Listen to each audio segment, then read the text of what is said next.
Oke.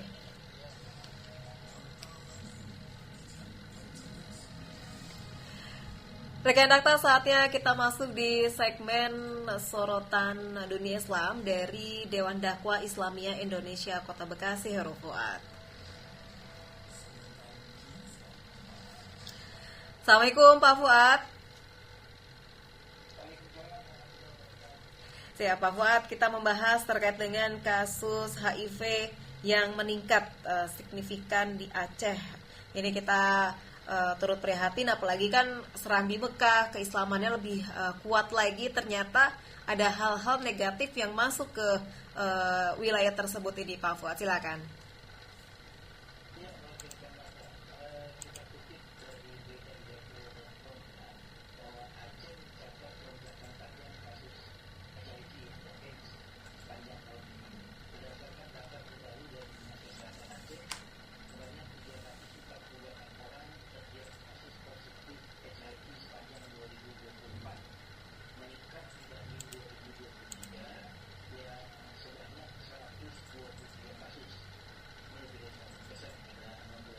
Ya.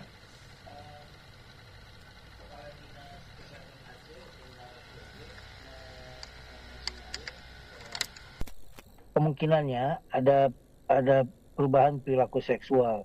Jadi salah satu potensi HIV paling besar adalah hubungan sejenis, gay. Kemudian yang kedua, para suami yang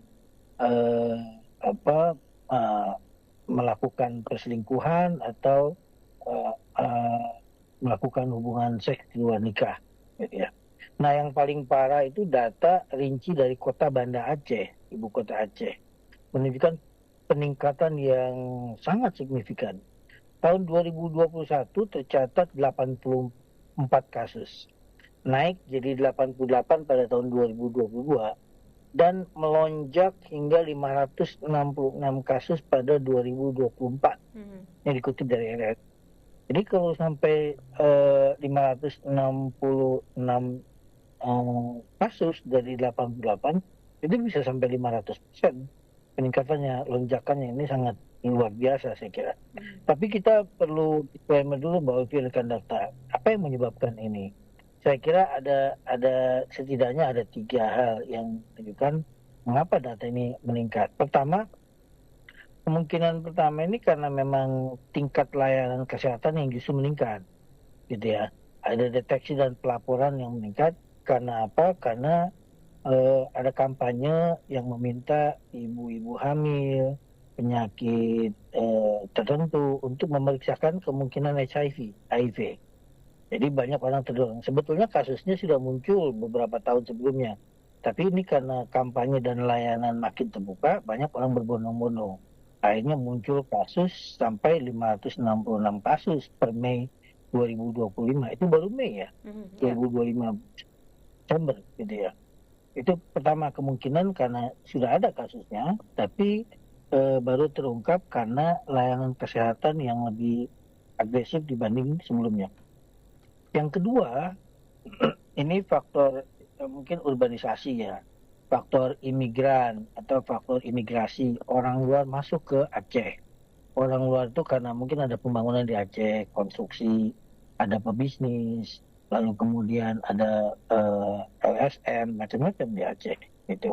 Nah, yang melakukan ini boleh jadi para pendatang ini, gitu ya, yang mungkin hanya sebentar, temporer, tidak permanen. Ini bisa jadi penambahan itu dari para pendatang ini yang memang tidak sensitif atau tidak peduli dengan konon di Aceh. Wah, itu masyarakat muslim, apalagi ini Serambi Mekah, gitu ya. Yang ketiga, memang ada perubahan pola perilaku seksual, gitu. Jadi seperti disinyalir oleh Kepala Dinas Kesehatan Aceh, ada kasus-kasus homoseksual, gay. Nah, ini yang harus jadi perhatian. Ini ada semacam pengalihan, terhindar dari seks bebas, tapi kemudian beralih kepada perilaku seksual yang malah menyimpang, yang disebut dengan gay, yaitu homoseksual. Yang kita khawatirkan di beberapa tempat, gay ini bukan penyimpangan, tapi jadi tren. Kalau sudah jadi tren, ini kan berubah. Kalau penyimpangan itu masih dianggap sebagai abnormalitas. Orang mengakui bahwa ini sebagai kesalahan medis atau psikologis yang perlu diobati. Tapi kalau sudah dijadikan sebagai tren, itu akan menyebar jadi budaya. Nah, kalau sudah jadi budaya, apa cirinya? Mereka membentuk komunitas, mereka mengadakan kontes-kontes, mereka mengadakan rekrutmen secara sembunyi, bahkan di beberapa tempat secara terbuka. Ya. Mulai berani membuat podcast dan yang segala macam. Bagi saya ini bukan lagi penyimpangan kalau sudah sampai berani seperti itu. Ini yang disebut dengan tren. Itu dari mana kita dapat? Ya, dunia sekarang sudah sangat terbuka. Ya, baik dibawa oleh media sosial maupun oleh figur-figur tertentu yang berani mendeklarasikan dirinya, saya pelaku homoseksualitas atau mungkin lesbianisme. Begitu Mbak Ufi. Ya, baik. Pak, kalau mungkin juga masyarakat yang tadi saya katakan juga keislaman yang begitu kuat, tentu bagaimana dari pihak Aceh sendiri, apakah harus ada yang lebih ketat lagi ataukah ada patroli begitu Pak untuk mengecek ke masyarakat Pak? Ya, pertama itu saya katakan tadi, saya buat disclaimer gitu. Ya. Ada dua kemungkinan. Kemungkinan ada muncul fenomena kemunafikan baru yang disebut dengan ritualistic religiosity, keberagamaan yang hanya formalistik gitu ya, antara permukaan dengan di bawah. Di permukaannya image agamis, tapi di bawahnya mungkin terlibat dengan praktek-praktek yang seperti ini gitu ya. Itu yang pertama. Yang kedua, kemungkinan tadi para pendatang. Kalau memang para pendatang karena faktor ada pembangunan di Aceh kan orang-orang yang di bagian konstruksi itu banyak. Orang-orang asing, orang-orang luar Aceh yang bergiat di LSM, kemudian juga mungkin pebisnis yang bolak-balik ke Aceh. Aceh kan sekarang semakin terbuka. Itu bisa jadi karena data ini tidak menunjukkan siapa sebetulnya yang terkena. Walaupun dikatakan Puan Aceh, itu kan bisa jadi mereka korban, gitu ya. Karena laki yang mungkin pembawa virus itu disebarkan ke banyak orang, termasuk kepada anak-anak. Gitu. Datanya memang tidak lengkap menunjukkan apakah ini penduduk Aceh asli atau bukan. Tapi MUI memang sudah bersuara, apapun istilahnya TKP-nya, gitu, lokusnya di Aceh. Ini harus jadi keprihatinan masyarakat Aceh, gitu ya. Karena memang mereka tidak punya sistem screening. Yang datang tuh harus sehat segala macam, tidak ada, karena kita bukan dalam masa karantina atau masa pandemi gitu. Jadi siapapun masuk ke wilayah Aceh seperti kita masuk ke Semarang, ke Jogja, itu kan lintas orang biasa saja gitu. Jadi itu kita masih harus melihat, kalaupun memang itu yang melakukan orang-orang Aceh, baru mungkin alarmnya harus berbunyi. Ini tempat wilayah ya Serambi Mekah, dikenal sangat agamis. Lalu kemudian bukan cuma itu, undang-undangnya juga cukup ketat gitu ya. Konunnya itu kan ketat gitu, melarang berkholwat, berduaan gitu. Tapi ya itu tadi mungkin implikasinya ya orang jadi punya penyimpangan, tapi orang tidak khawatir. Kalau dalam satu ruangan hotel laki dengan perempuan itu kan orang akan sensitif. Tapi kalau dalam ruangan hotel laki-laki sama laki-laki, orang tidak akan pernah curiga. Nah, ini yang makin mempersulit pendeteksian menyebarnya tren homoseksualitas gitu. Nah, kalau kita lihat di daerah-daerah, apalagi Bali gitu ya, kalau homoseksualitas itu bukan lagi ditutupi, jadi sebuah ada komunitasnya secara vulgar. Kalau kita mau buka di YouTube, di podcast, itu terus Pak di Indonesia banyak. Berani menyampaikan di podcast itu, beberapa podcast pemerintah tidak juga mengambil tindakan gitu, karena mereka prinsipnya ya ini privasi kami, kami tidak mengganggu. Kalau kalian mau ikut silakan, enggak ya udah nggak usah, urus diri masing-masing, kira-kira begitu sudut pandang mereka. Tapi apapun, untuk Aceh memang harusnya jadi perhatian ya, perhatian pemerintah daerah, perhatian ulamanya, dan tentu perhatian mereka yang peduli pada urusan keluarga. Karena ini kan kalau memang itu terjadi di masyarakat Aceh, pertama itu tingkat kesehatannya ini rentan, kan akan menyebar. Kalau tidak dilaporkan, tidak melapor, bahwa ini kan dilematis. Orang melapor akhirnya kena stigma buruk. meskipun perempuan memeriksakan ditunjukkan HIV, itu stigma buruk. Mungkin akan tuduhan pada suaminya, mungkin juga tuduhan pada dianya yang dianggap nakal gitu ya. Akhirnya banyak orang yang tidak mau memeriksakan. Dalam kondisi seperti itu penularan bisa menyebar kalau tidak diobati gitu. Dia akan menyebar kepada anaknya, kepada lingkungannya. Ini yang dilematis kalau sudah bicara tentang HIV.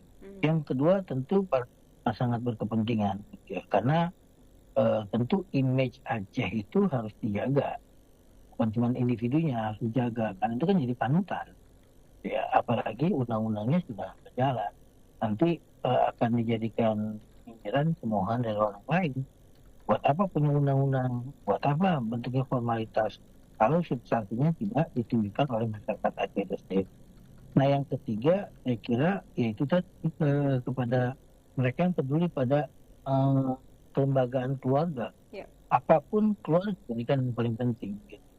Ada hal yang gagal fungsi keluarga untuk melakukan sosialisasi kepada anggota keluarga. Apakah itu pendidikan seks yang tidak proporsional diberitahukan kepada anak mereka, atau mungkin gagal dalam menegakkan soal akhlak dan moralitas di keluarga, sehingga anak ataupun generasi muda itu rentan dan mudah terekspos dengan budaya-budaya seperti ini. Kita lihat sekarang homoseksualitas itu di Jakarta, di Bali, kota-kota besar gitu ya, semakin menunjukkan taringnya. Jadi mereka bahkan menuntut untuk, ini lebih parah lagi, menuntut untuk diakui gitu sebagai bagian dari HAM. Kalau menuntut diakui berarti kan siapapun yang melecehkan mereka itu akan dikriminalkan. Benar. Gitu. Jadi kalau kita nanti seperti saya misalnya memberikan komentar kalau itu diakomodir bahwa mereka itu setara, itu hak asasi mereka, lalu kemudian kita mengecam mereka, kita bisa dikriminalkan. Ini bahayanya. Maka kita tetap terus menyuarakan bahwa ini abnormalitas, menyimpang, dan tentu melemahkan sendi-sendi keberagamaan Muslim di Indonesia secara umum. Ya. Baik, Pak, ini kan setiap tahun ya, mungkin hanya angka yang ada di permukaan, tapi kalau kita mungkin telisik lebih jauh lagi, mungkin lebih banyak gitu Pak ya? Hampir bisa dipastikan lebih banyak, karena itu tadi, lain ceritanya dengan misalnya orang penyakit kolesterol ya yang tidak menular. Segera terdeteksi ya? Itu orang mendeteksi pun tidak ada beban. Gitu. Tapi kalau HIV ini dibuka layanan gratis, orang nggak mau. Kenapa? Karena saya kekhawatiran terdeteksi, gitu. Nah, kalau sudah terdeteksi, itu akan membuat aib mereka. Nah, gitu. Dia akan beritahu sama keluarganya atau seperti apa. Dan itu akan goncang keluarga. Terutama misalnya suami terdeteksi HIV. Gimana dia menyampaikan kepada istri? Itu pasti akan menimbulkan goncangan rumah tangga. Tapi kalau tidak diberitahukan secara terus terang pada keluarganya, resiko penyebaran makin meluas. Karena kan sebagai bagian dari tanggung jawab berkeluarga itu hubungan suami istri. Suaminya tidak mau terbuka, ya hubungan seksual tetap berlanjut dengan istrinya. Kemudian akan melahirkan anak yang tertular HIV juga, HIV. Ini dilemanya, Mbak Ovi. Jadi layanan edukasi itu sangat diperlukan, layanan medis juga, cuma ya itu saya kira jangankan berbayar ya, dikasih fasilitas pun orang belum tentu mau itu, karena stigmanya buruk sekali. Dianggap ini penyakit moralitas, menular, dan akan dijauhkan gitu. Jadi bisa dijauhkan secara fisik, dijauhkan secara moral. Dijauhkan secara fisik karena dianggap menular, orang tidak boleh dekat. Kemudian dijauhkan secara moral karena dianggap pelaku kejahatan seksual. Padahal belum tentu, bisa jadi ibu hamil ini korban. Korban dari suaminya atau mungkin penularan dari sebab yang lain. Nah, beratnya stigma itu makin memperberat saya kira. Masalah HIV ini akan makin menyebar. Maka mungkin pemerintah, lembaga kesehatan harus menjaga privasi mereka yang terkena. Harus diberikan keyakinan bahwa madorotnya lebih besar kalau dia tidak memeriksakan, kalau dia tidak berterus terang, itu ya. Ya saya kira resiko itu harus ditanggung. Karena bagaimanapun misal seorang istri yang baik-baik tiba-tiba suaminya mengaku terkena HIV, Ya. ketika ditelusuri dari mana dia bawa, mungkin karena kasus prostitusi, ya mungkin karena mengaku dia gay, otomatis selesai tuh urusan keluarga gitu. Jarang sekali yang pasangan yang mau legowo dalam hal itu. Tapi itu harus diputus rantainya. Kalau tidak penyebarannya makin panjang. Iya. Baik. Pak Fuad, memang banyak kendala yang tadi memang sudah dijelaskan, masuknya pendatang dari wilayah lain yang berkontribusi, kemudian dari pihak sana terkendala dalam melakukan screening karena regulasi HAM. Balik lagi nih Pak, ini kan kita ingin menyaring, tapi bagi orang lain, loh ini kan melanggar kan hak privasi kita dan sebagainya begitu Pak. Ya, problemnya ini memang berlaku ini kan bukan seperti minuman keras. Iya. Kalau minuman keras objeknya minuman keras benda mati. Tapi kalau hubungan seksual ini kan makhluk hidup, lawan jenisnya itu. Maka berlakulah hukum ekonomi supply and demand itu. Ketika supply-nya tinggi, demand-nya tinggi, supply juga akan mengikut. Jadi perlu lebih ditegakkan ya tentang praktek tempat-tempat prostitusi, nightclub itu harus lebih diawasi.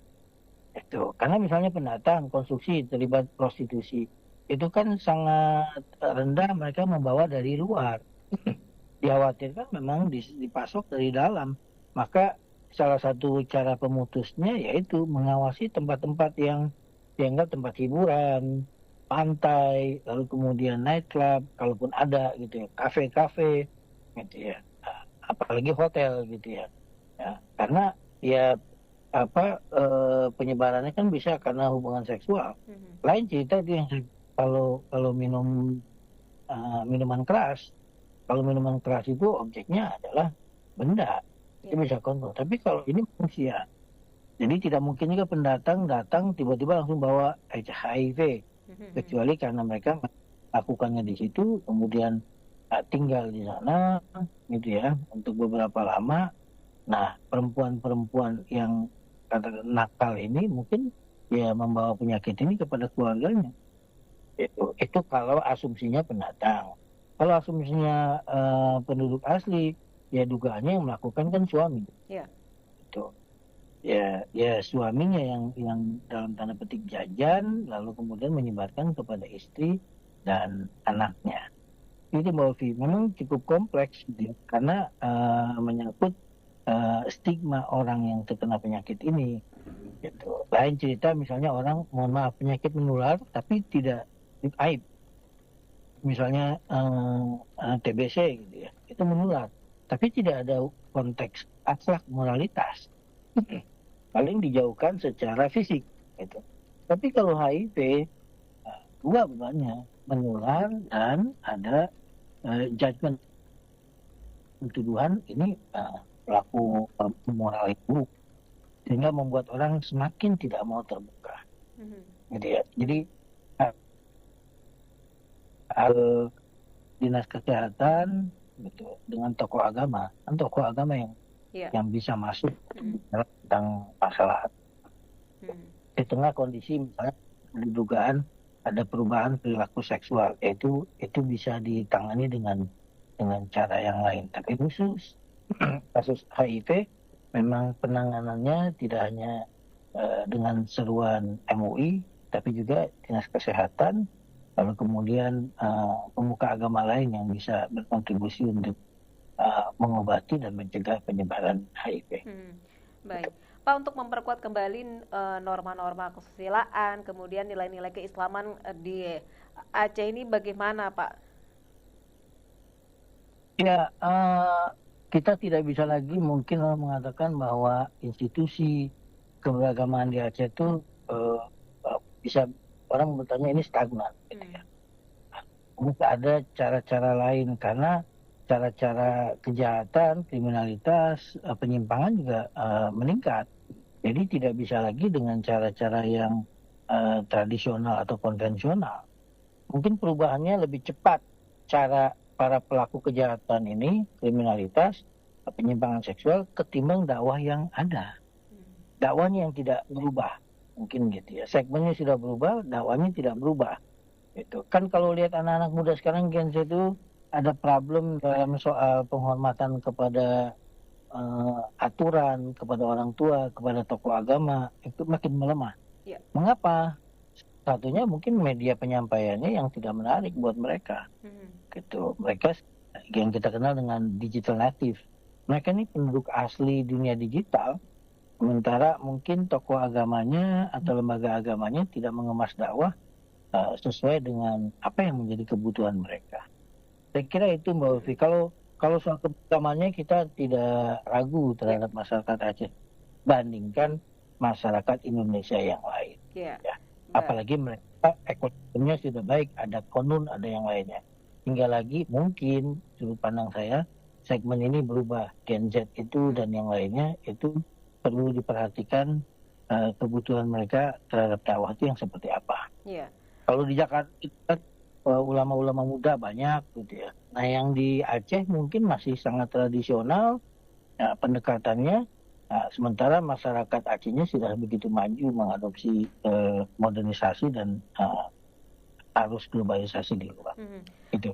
Baik, Pak, kalau hukum Islam memang mereka yang terbukti melakukan hal-hal menyimpang ini bagaimana Pak? Apakah memang masih diterapkan Pak? Ya kalau ini kan ada yang memang hudud ya, memang jelas. Misalnya zina, gitu ya, minum-minuman keras itu ada jelas. Tapi kalau perilaku-perilaku yang lain itu tergantung hakim, hakim di mahkamah itu. Jadi misalnya kalau berduaan ketangkep di pinggir pantai, gitu, itu kan tidak ada hukuman hudud yang jelas bagaimana. Itu diserahkan pada hakim, mau dipecut 80 kali atau 100 kali, itu wilayahnya hakim, gitu ya. Tapi kalau perzinahan kita kan hampir tidak mungkin bisa dibuktikan, karena sangat sulit, kecuali pengakuan orang itu sendiri. Maka hampir tidak pernah ada hukuman yang kaitannya dengan perzinahan.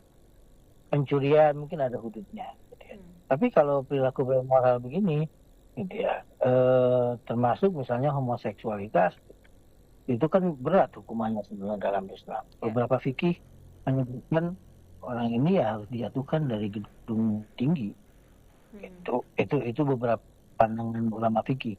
Tapi untuk sekarang ya banyak panjang urusannya, pembuktiannya, terus yang disebut praktek homoseksualitasnya seperti apa, gitu ya, kesaksiannya seperti apa. Kalau orang pesta seks digerebek di hotel, itu terkait dengan pembuktiannya. Itu. Kalau kan jelas itu beberapa ini memang diserahkan kepada institusi peradilan. Hakim lah yang akan menentukan dengan konsideran masing-masing, gitu ya, khulwat, berduaan, berapa kali cambukan, gitu. Kan sebetulnya hukuman itu bukan hanya hukuman fisik, yang terpenting adalah sanksi moral supaya ada efek jerak buat masyarakat yang menyaksikan. Itu kalau orang melihat bilang enggak ada efek jeraknya, saya kira pasti ada. Secara komparasi bandingkan dengan tempat-tempat yang lain, kalau abnormalitas itu selalu ada, gitu ya. Pasti ada. Orang berpendidikan tinggi pasti kaya, enggak juga. Itu. Tapi umumnya iya, misalnya rumusnya begitu. Nah ini juga sama. Itu. Orang yang mencuri dihukum bisa menimbulkan, ada yang tidak jerak, ada. Tapi secara umum bisa menimbulkan efek jerak. Itu. Terutama kepada masyarakat lain atau orang yang masih hidup. Gitu. Nah, kalau tidak diterapkan, yang muncul budaya permisif, apa aja boleh. Kan nggak ada sanksinya. Iya, benar.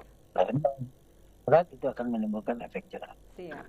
Kita doakan karena semoga Aceh tetap bisa berkah, gitu ya, bisa menjadi pendorong tempat-tempat lain untuk tetap konsisten pada keimanan dan menerapkan penuh. Baik. Insya Allah. Baik, terima kasih Pak Fuad sudah berbincang bersama Dakta di segmen ini. Sehat selalu. Assalamualaikum warahmatullahi wabarakatuh. Terima kasih Mbak Ulfi rekan Dakta. Waalaikumsalam warahmatullahi wabarakatuh. Sorotan Dunia Islam. Rekan Dokter, demikian sorotan Dunia Islam bersama Hero Fuad dari Dewan Dakwah Islamiyah Indonesia Kota Bekasi.